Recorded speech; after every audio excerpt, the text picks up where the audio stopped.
Это уничтожение народа. Ничто иное. Здесь не уничтожение бандформирования, а народ целый уничтожается. Тут никого Именно... нету, ни одного боевика Здесь ни одного боевика нету, вот в этом Куяне, в этом районе. Ни одного. Ни одного ваххабита тут нету. Нету. Тут просто идет уничтожение чеченского народа.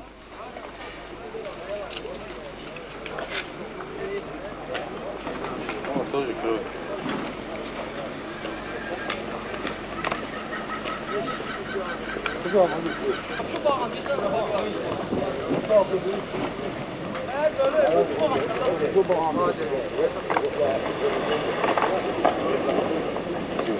Что с нами Россия делает? Мы же раньше были россияне, и сейчас мы что плохого им делаем? Нам здесь жить не дают. На родной земле, где наши предки жили. Это бесполезно. Расизм нашла. Если они нас хотят истребить, пусть заявляют, что это нация. А то кричат, наша Российская Федерация, мы входим. Раньше был Гитлер. Куда мы ходим? Одна нация. Раньше Гитлер над мирным населением это не делал.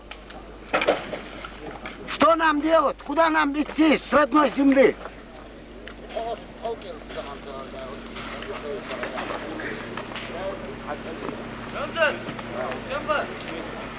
Ой,